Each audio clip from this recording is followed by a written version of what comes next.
The meeting between the Spanish conquistadors and the Aztecs was one of the most extraordinary encounters in history.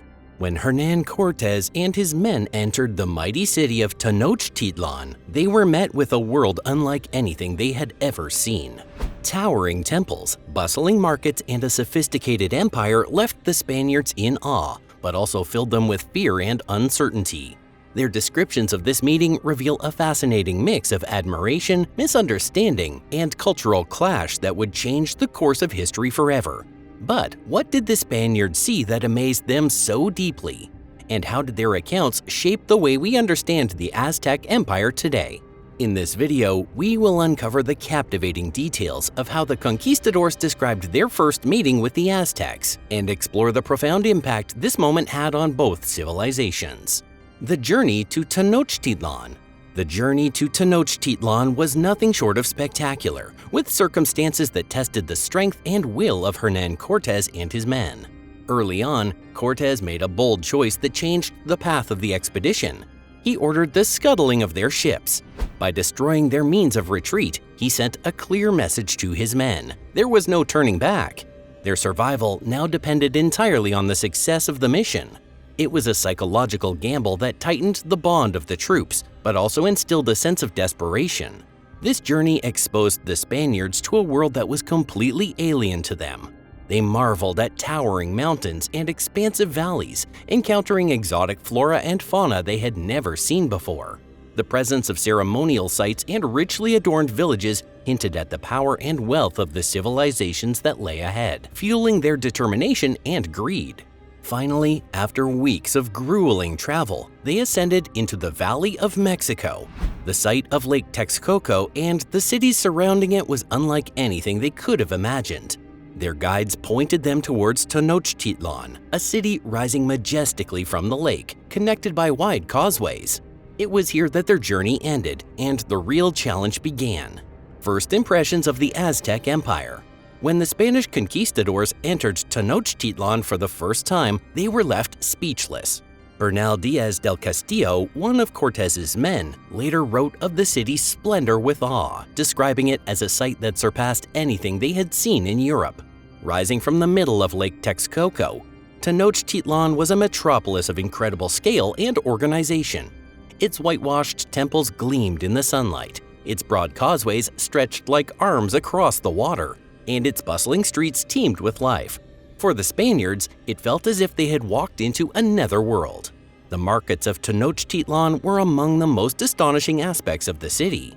At the great market of Tlatelolco, the Spaniards saw an economic hub that rivaled anything in their homeland.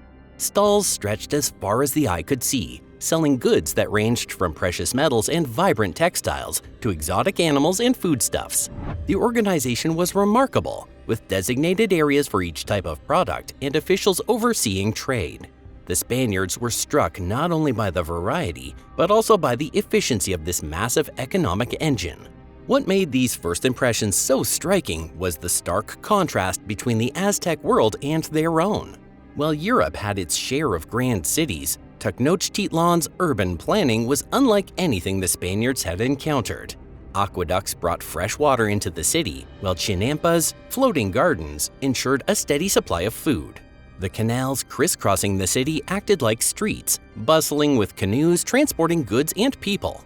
The Spaniards, more accustomed to crowded and dirty medieval European cities, were astonished by the cleanliness and order of Tenochtitlan. Beneath this admiration, however, was a profound cultural gap. The Aztec religious rituals, especially the use of human sacrifices, were viewed by the Spaniards with a mixture of horror and perplexity. The conquistadors perceived a deeply strange and disturbing culture that eclipsed the city's splendor. These first impressions set the stage for what was to come, a clash of civilizations that would forever alter the course of history. The meeting with Montezuma. There were many symbolisms, miscommunications, and underlying tensions between Hernán Cortés and Montezuma II's first meeting. Montezuma welcomed the Spanish to Tenochtitlan in a procession that displayed the Aztec Empire's complete magnificence.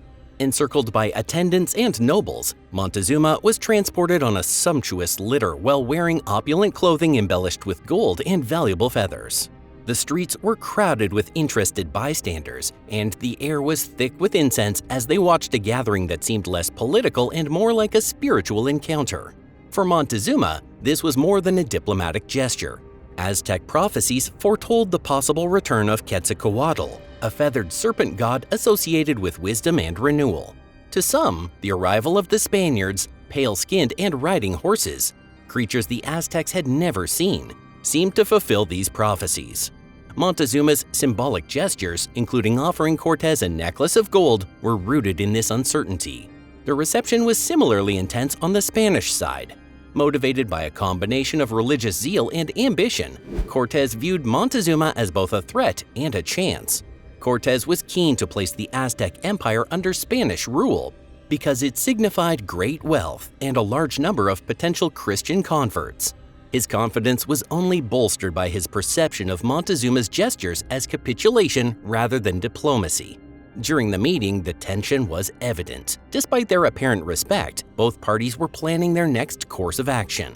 Montezuma demonstrated his generosity by bringing the Spaniards to Tenochtitlan and providing them with a magnificent palace. In response, Cortés praised the city and its monarch while planning how to take advantage of the circumstances. Mistrust simmered behind the ornate ceremony and flowery speeches, and this sparked one of the most important and terrible confrontations in history: the clash.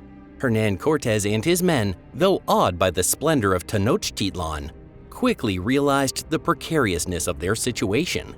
They were a small band of foreigners in a city of hundreds of thousands, reliant on strategy and cunning to maintain control.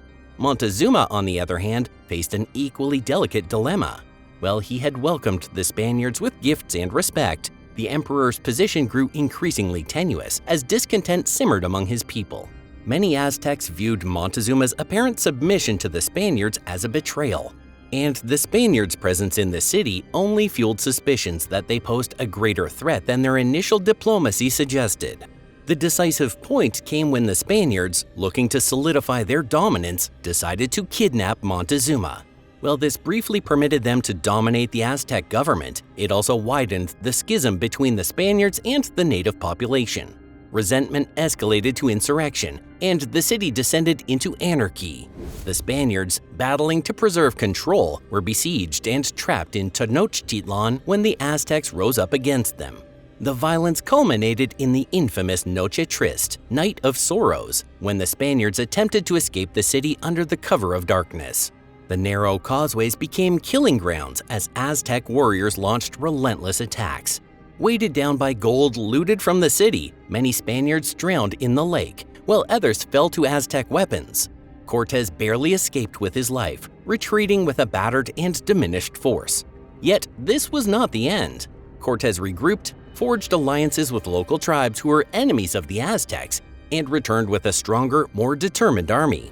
The clash that began with misunderstandings and uneasy diplomacy escalated into a brutal conquest that would bring the mighty Aztec Empire to its knees. It was a collision of worlds driven by greed, ambition, and a profound inability to reconcile two vastly different ways of life. The Spanish accounts. The descriptions left by the Spanish conquistadors about their meeting with the Aztecs have shaped the way history remembers this extraordinary encounter. Figures like Bernal Diaz del Castillo and Hernán Cortés themselves recorded their experiences, painting a vivid picture of the grandeur of Tenochtitlan and the Aztec Empire. The Spaniards' descriptions often reflected a mix of awe and justification. They marveled at the architectural brilliance of the Aztecs, the efficiency of their trade networks, and the sophistication of their society. Yet their writings were also laden with prejudices, particularly when describing Aztec religious practices. Sacrifices and rituals central to Aztec culture were interpreted through a European Christian lens, often cast as evidence of barbarity. This framing helped to justify the Spaniards' conquest, portraying it as a divine mission to bring civilization and Christianity to the Aztecs. These accounts were not just historical records, they were tools of propaganda. Cortés, in particular, carefully crafted his letters to King Charles V of Spain to highlight his achievements and frame the conquest as a noble endeavor. Over time, these writings became the foundation of how the Aztec Empire was understood by the outside world.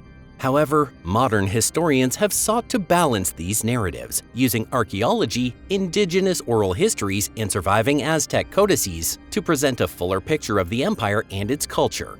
While the conquistadors' accounts remain invaluable for their first-hand detail, they are now viewed as one perspective among many.